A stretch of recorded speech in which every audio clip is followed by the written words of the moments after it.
When Sergeant Ethan Cole received his new orders, he thought it would be just another quiet duty. Guard some diplomat, stand still in a fancy room, and keep his mouth shut. But when the message came from Central Command, the name on the file made him pause. Assignment: Protect Princess Lyra of the Virilan Empire.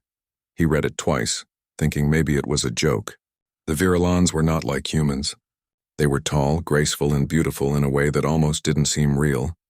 Their skin shimmered like silver glass, their voices soft as music. Their people were old, powerful, and proud.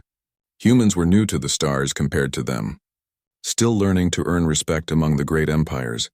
And yet here he was, a human soldier, being sent to protect their most precious daughter. Ethan arrived at the Virilan Palace under heavy escort. The gates were carved from crystal that glowed faintly even in daylight, and tall guards with spears of light stood motionless, watching him with cold eyes. The air smelled faintly like rain and metal. He followed a silent escort through halls of shining silver and blue glass until they reached the royal chamber. Everything felt too clean, too quiet, too perfect. The kind of beauty that made him uncomfortable. Inside the great chamber, the emperor himself stood tall, skin pale as the moon, eyes like frozen water. He looked down at Ethan with a calm that felt like judgment. "This is the human?" the emperor asked. "Yes, Your Majesty," one of the advisors replied. "Sergeant Ethan Cole, experienced, loyal, and disciplined. He comes highly recommended." The emperor's gaze never left him. "A human protecting a royal heir," he said softly. "Your kind burns quickly and like fire. Let us hope you do not burn my daughter." Ethan bowed slightly. "My only duty is her safety, Your Majesty." There was a long silence, then the emperor nodded. "Very well. You may begin at dawn." And just like that, Ethan Cole, soldier, survivor, and wanderer of too many worlds, became the guardian of a princess from another species. He met her the next morning. Princess Lyra entered the training courtyard surrounded by attendants. Her presence was quiet but strong, like a song that didn't need to be loud to be heard. She wore a flowing white robe, her silver hair braided with thin strands of light. When she turned to look at him, Ethan forgot how to breathe for a moment. Her eyes, they weren't just beautiful. They were sad. She didn't look at him like a soldier or a stranger. She looked at him like someone who hadn't been seen in a long, long time.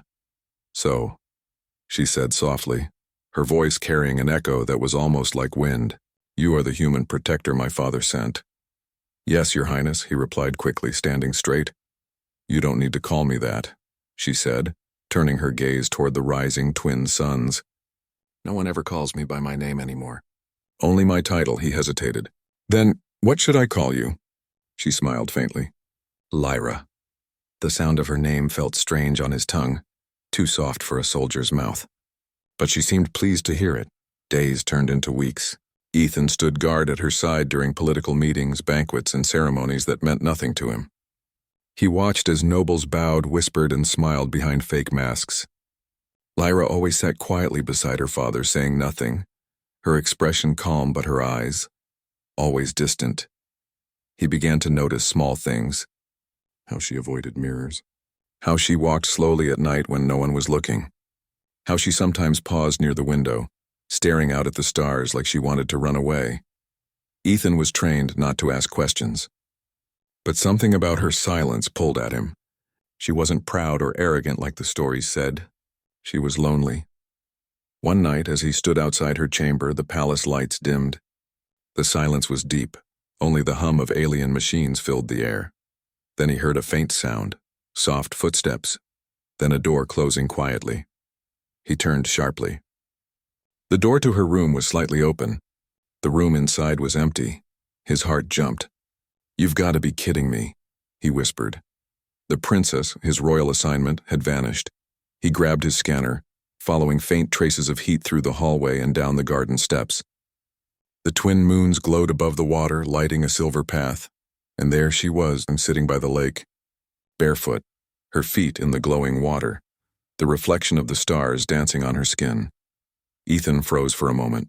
She looked different, free, like a bird that had found air again. "Your Highness," he said finally, breaking the silence. "You're not supposed to be out here." She looked back, startled, and then smiled softly. "Then don't tell anyone," he sighed, lowering his weapon. "You could have been killed. You can't just—" "I needed to see the stars without walls around them," she whispered. Just once, Ethan stopped. For a moment, he didn't see a princess. He saw a girl trapped in a golden cage. 10 minutes, he said quietly. "Then we go back." She smiled again, a real one this time. 10 minutes, she repeated. Under the silver moons. They sat side by side, a soldier from Earth and a princess from the stars, both pretending, just for a little while, that the universe wasn't watching. And Ethan realized something he never expected.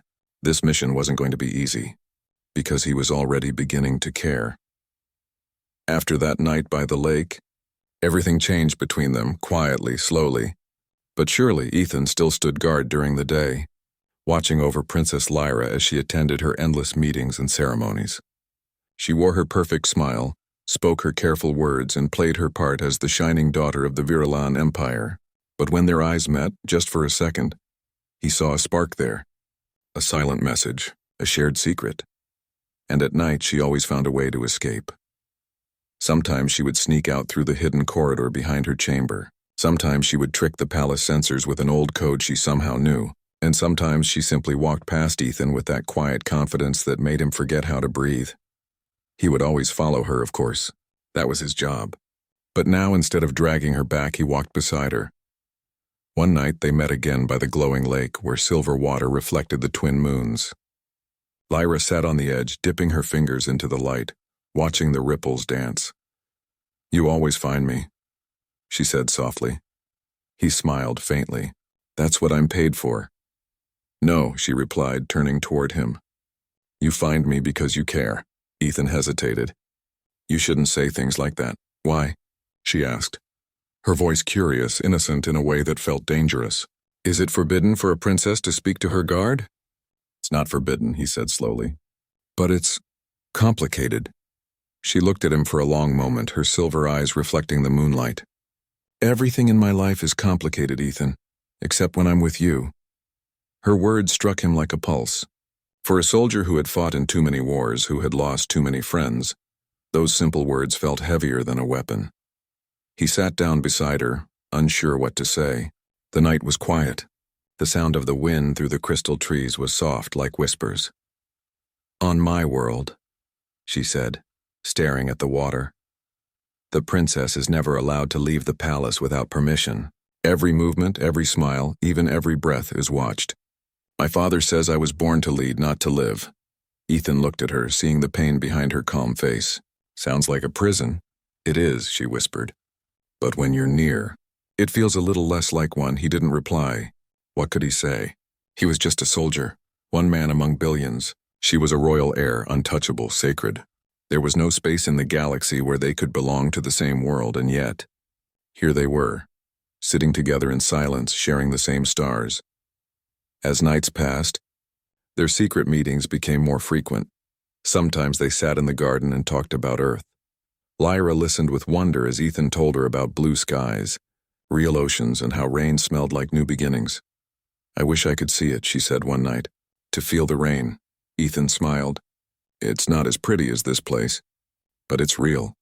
The people there, they live, they fail, they love. They don't have to be perfect." She turned toward him, her eyes soft. "Maybe that's why I like humans. You don't hide your hearts." Her words lingered in the air between them, but the peace couldn't last forever. One evening, as they sat in the observatory dome watching the stars drift by, Lyra suddenly spoke in a trembling voice. "They're choosing a husband for me," she said. Ethan's heart froze. "A husband?" "Yes," she whispered. "My father wants to unite our empire with another. A political bond." She laughed bitterly, a sound that didn't suit her gentle voice. "They say he's powerful, that he'll bring peace to our worlds. But they don't ask what I want." Ethan clenched his fists. He wanted to say something, anything. But what right did he have? After a long silence, he finally said, "Then what do you want, Lyra?" She looked at him, and for a heartbeat the world felt still. "I want to choose," she said quietly. "Just once in my life I want to choose something for myself." Her voice broke on the last word, and before he could stop himself, Ethan reached out, touching her hand. It was cold and trembling. She didn't pull away. The stars shimmered above them, silent witnesses to something fragile and forbidden. When the palace lights began to glow with dawn, Lyra finally stood up. "We should go back before they notice," she said softly. Ethan nodded, trying to push down the storm inside him. "Right?" As they walked back through the quiet corridors, Lyra suddenly stopped.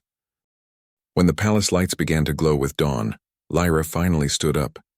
"We should go back before they notice," she said softly. Ethan nodded, trying to push down the storm inside him. "Right." As they walked back through the quiet corridors, Lyra suddenly stopped.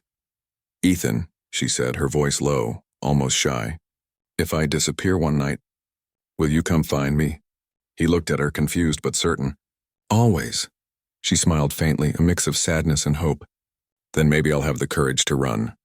And before he could reply, she turned and disappeared down the hallway, her silver robe fluttering behind her like a ghost of light.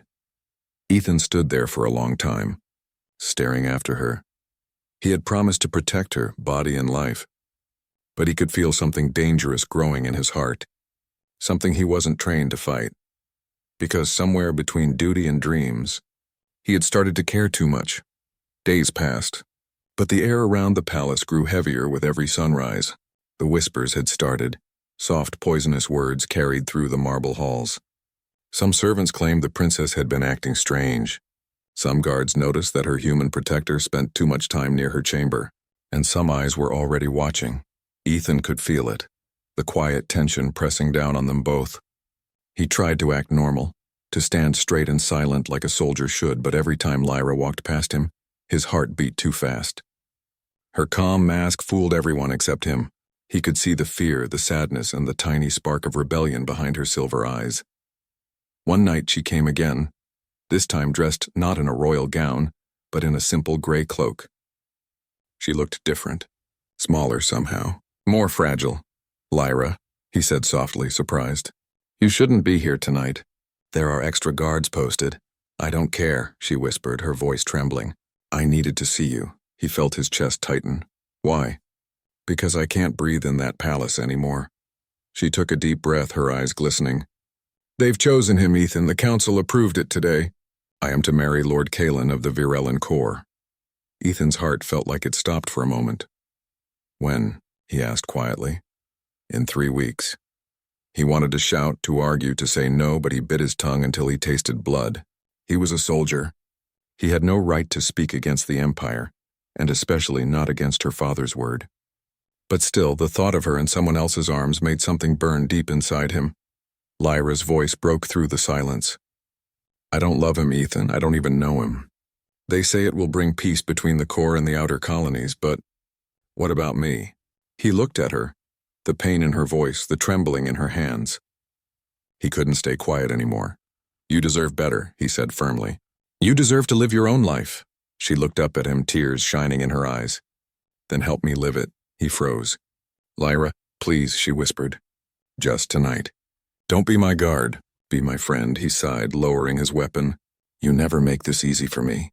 She smiled through her tears. "Would you like it if I did?" They walked together through the garden, past glowing flowers and floating lights. The air was soft and cool. The twin moons hung above them, silver and blue, watching quietly. Lyra stopped near the water's edge, where the lake shimmered like melted glass. She turned toward him. "Do you ever miss your world?" "All the time," he said.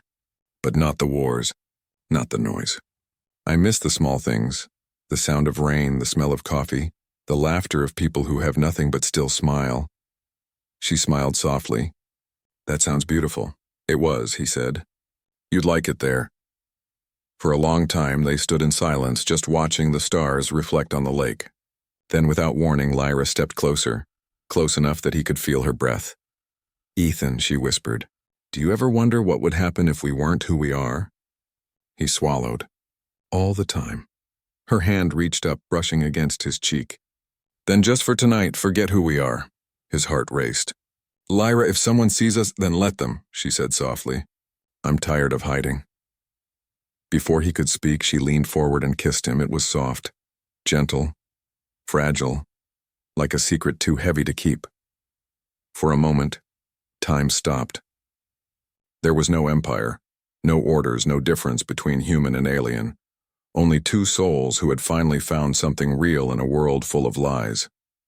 When she pulled away, her eyes were full of tears. "I shouldn't have done that," she whispered. Ethan took a slow breath. "Maybe not, but I'm glad you did." She smiled faintly, a sad kind of happiness.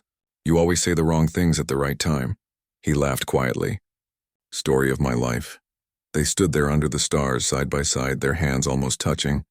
The night was peaceful, but Ethan could feel it. The calm before a storm. Somewhere beyond those walls, someone had seen them. A flicker of light in the trees. A recording device turning red. Their secret, the one they thought belonged only to the stars, was no longer safe. As they walked back to the palace, Lyra stopped at the doorway. She turned to him, her expression soft but sad. "Promise me one thing," she said quietly. "Anything.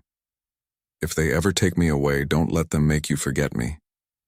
He looked at her, his throat tight. "They could take me across the galaxy and I'd still remember you." Lyra smiled, the kind of smile that hides tears. "Then I'm not afraid anymore." She disappeared into her chamber, the door closing softly behind her. Ethan stood there for a long time, staring at the empty hallway, feeling both lighter and heavier at the same time. He didn't know it yet, but that night would change everything.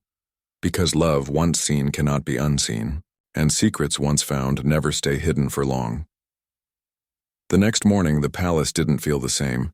Something in the air had changed, heavier, sharper, like the silence before a storm. Ethan could sense it the moment he stepped into the hall. The guards were whispering. The attendants avoided his gaze. Every corridor seemed colder. He tried to ignore it, but deep down his instincts screamed a warning. Something was wrong. When he reached his post outside Princess Lyra's chamber, two high-ranking officials stood waiting. Their expressions were unreadable. "Sergeant Ethan Cole," one of them said flatly. "You are to report to the Imperial Council immediately." Ethan stiffened. "Is there a problem, sir?" The man's eyes narrowed. "You'll find out soon enough." His pulse quickened.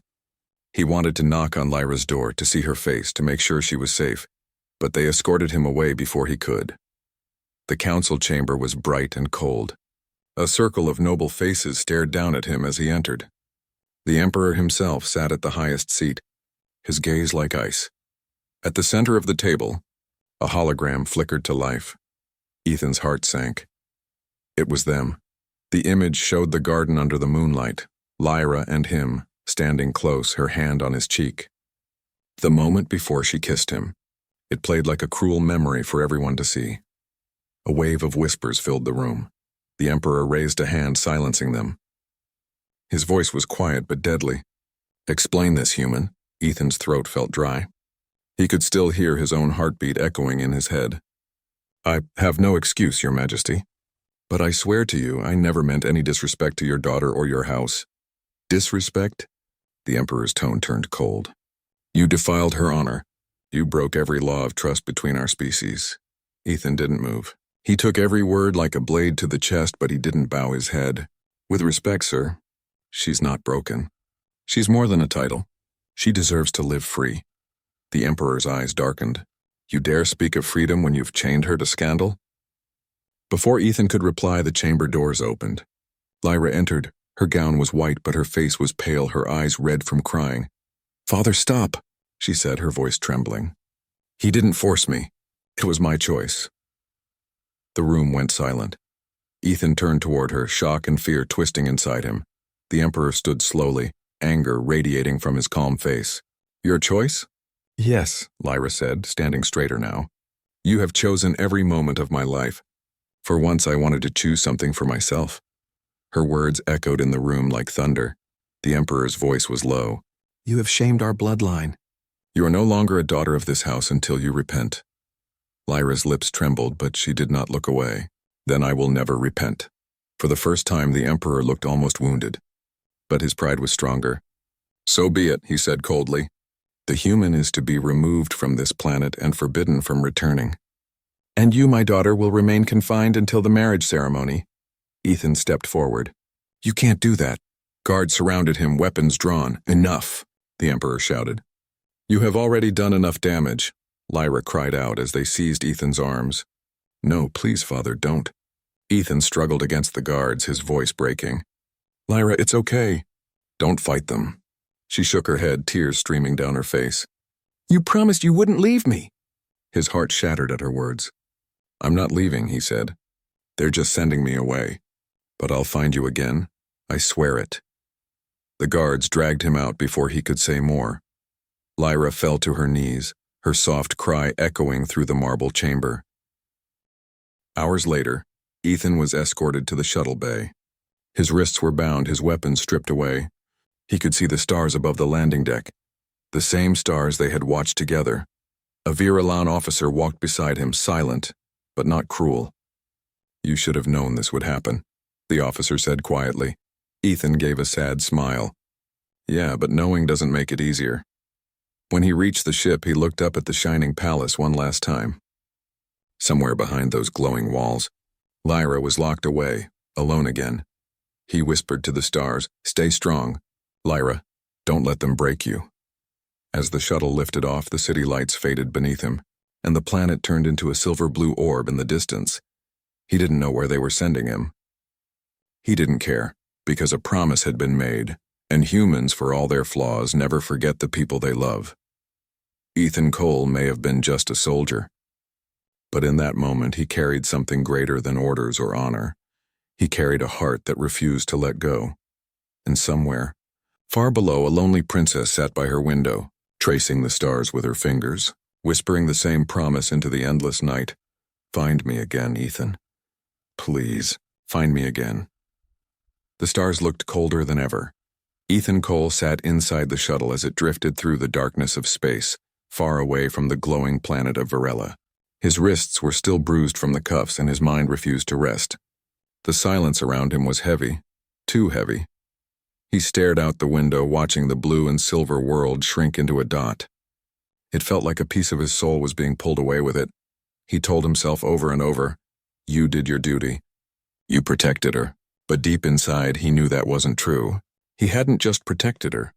He had loved her, and now, that love had cost him everything. The shuttle took him to a far colony on the edge of human space, a mining outpost on a frozen world called Halden 9. It was a place for the forgotten.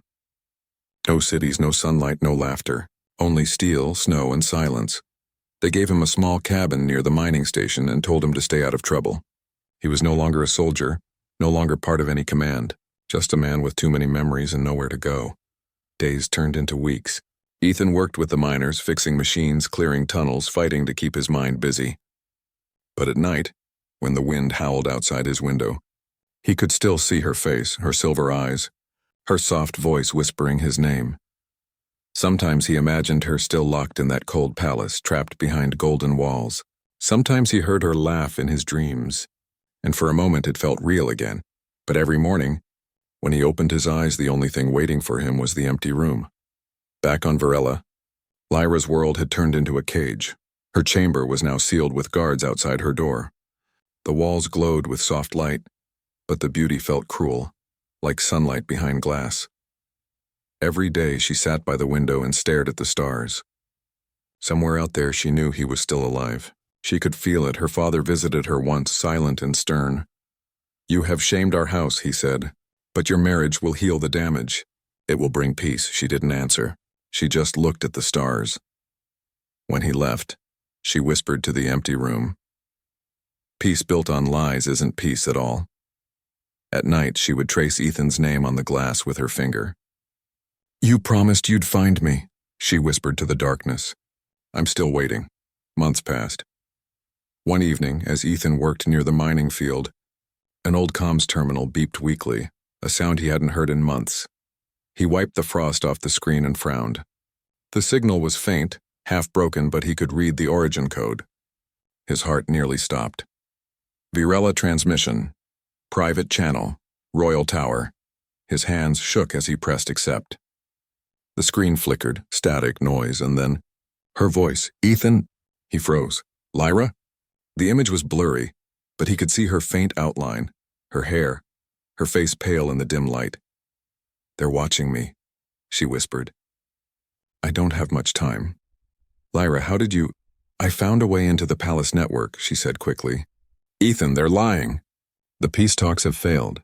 My father plans to use the marriage to hide it, but the other houses are preparing for war. The planet isn't safe. He frowned, his soldier's instinct waking again. What do you mean, not safe? An attack, she said, her voice breaking. There's a rebel fleet. They want to destroy the palace, to send a message. Then you need to leave. I can't, she said. They don't let me outside. Ethan, please. If anything happens— The signal began to fade. Lyra, stay with me, he shouted. Her voice broke through the static one last time, trembling but clear. I told you I'd be brave, but I'm scared. Please, Ethan, promise me you'll come. And then the screen went black. He sat there for a long time, frozen, staring at the dead screen. His mind raced. He didn't have a ship, didn't have clearance, didn't even have orders anymore. But none of that mattered. Lyra was in danger. He had made her a promise. To protect her, to find her again, no matter what it cost. Ethan stood up, grabbed his coat, and headed toward the hangar. The guards tried to stop him, but one look in his eyes made them step aside. He wasn't a soldier anymore. He was something else, something stronger. A man driven by love. As he lifted the stolen ship from the frozen ground, the engines roared beneath him, shaking the cabin. The planet faded away behind him, swallowed by darkness. He looked out at the stars, the same stars she had been watching every night. Hold on, Lyra, he whispered. I'm coming. And for the first time in months, the stars didn't look cold anymore. They looked like they were guiding him home. The stars blurred into long silver lines as Ethan's ship tore through hyperspace. His hands gripped the controls tightly, knuckles white, heart racing faster than the engines. Every minute felt like an hour. Every second he saw Lyra's frightened face in his mind, her trembling voice saying, I'm scared. He had no plan. No allies, just a stolen ship, a broken heart, and a promise he refused to break. Hang on, Lyra, he whispered again. I'm coming back. The autopilot hummed softly as he pulled up the old military code still stored in his memory. Maybe they'd still work. Maybe they'd buy him enough time to reach the planet before anyone stopped him. When Varela appeared ahead, glowing like a blue gem against the darkness, his chest tightened. It felt both familiar and distant, like a dream he'd once lived. But as he neared orbit, he saw the first sign of disaster. Fire. The sky was burning. Explosions flickered like dying stars above the planet. Ships were locked in combat, rebel cruisers clashing with royal defense fleets. The once peaceful world was now a battlefield. Ethan's ship rattled as he entered the atmosphere, alarm screaming in his ears. Flames tore across the clouds and debris rained from the sky. He dodged falling metal, diving lower and lower until he broke through the smoke. The city below was chaos, towers burning, sirens echoing, people running through the glowing streets. He switched on the scanner, searching for the signal, the same frequency Lyra had used. The screen blinked weakly, picking up the royal palace's location. She was still there. The palace was surrounded by fire and soldiers.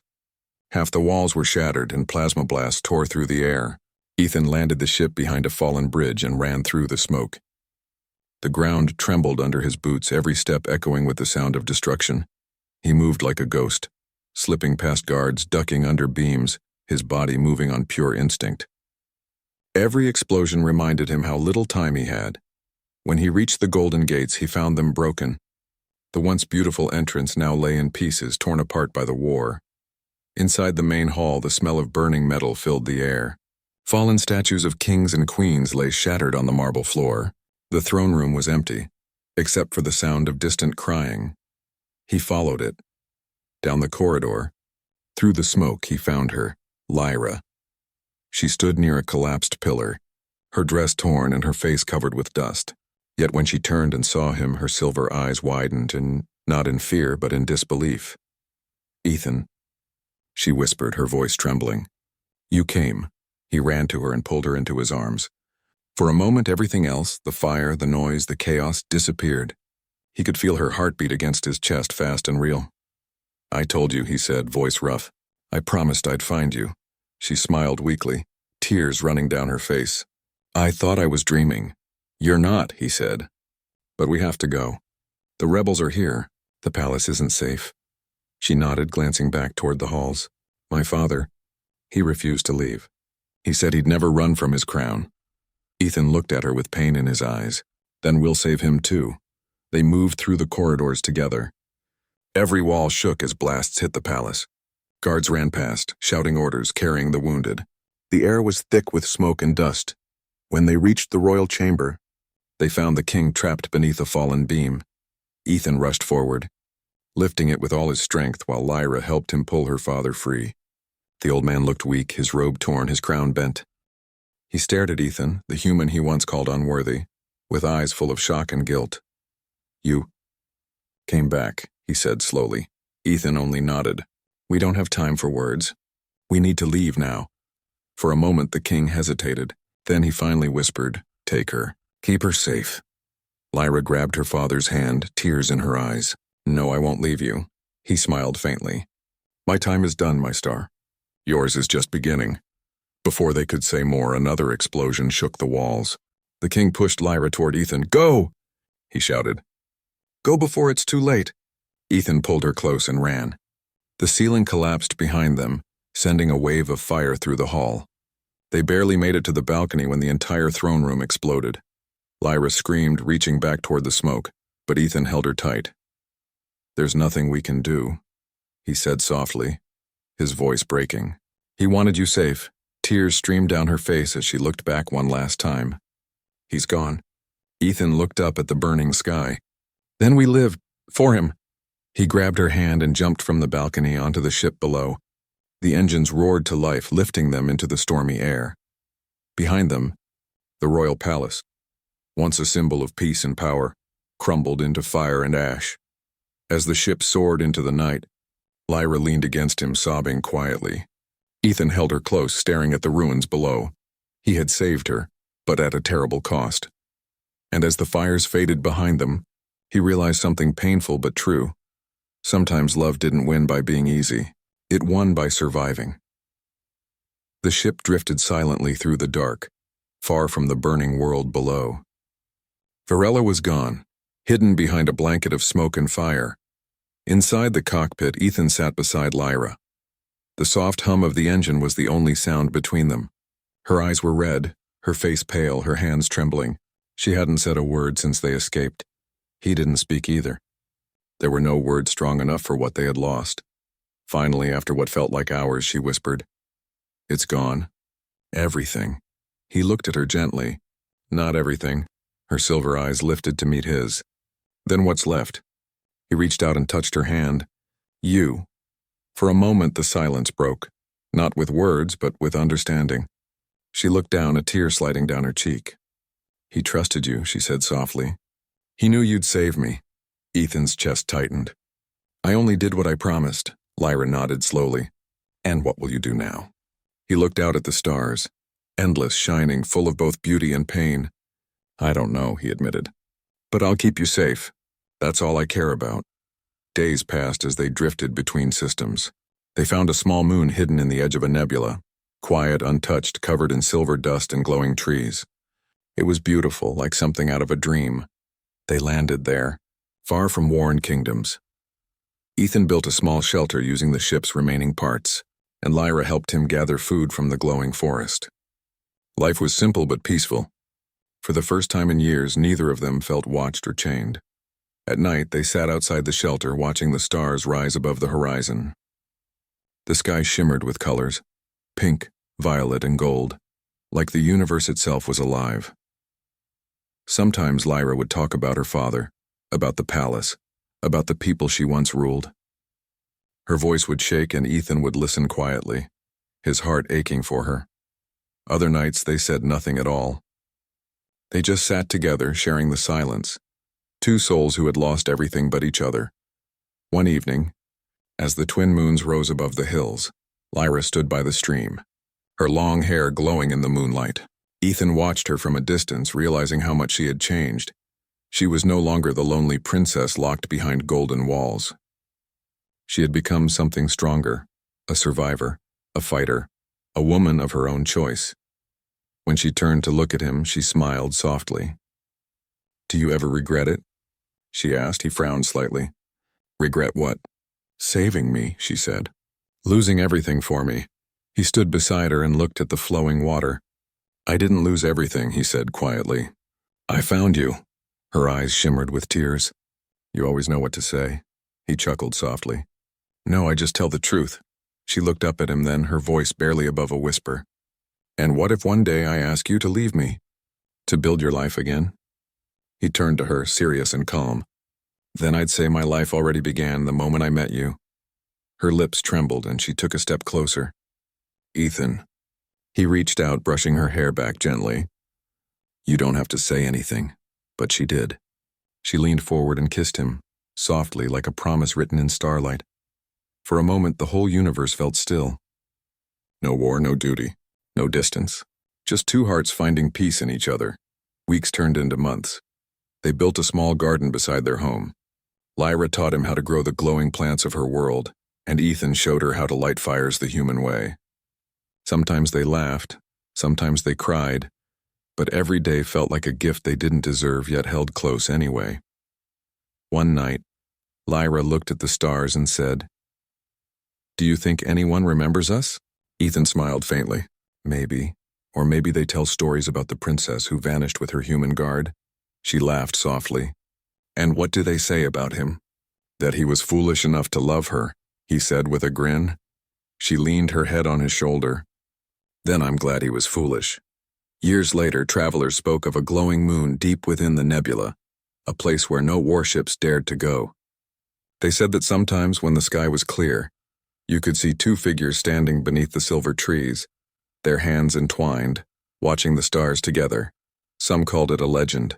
Others said it was a love story, one that defied kingdoms, duty, and even death itself. But for Ethan and Lyra, it was simply home. They didn't need thrones or titles anymore. All they needed was each other, and the endless sky above, full of the same stars that once guided them through darkness. And sometimes, late at night, when the wind whispered through the glowing leaves, Lyra would rest her head against his chest and say softly, You kept your promise. Ethan would hold her close and whisper back, Always. Because love, real love, wasn't about crowns or vows. It was about finding light in the dark and never letting it go.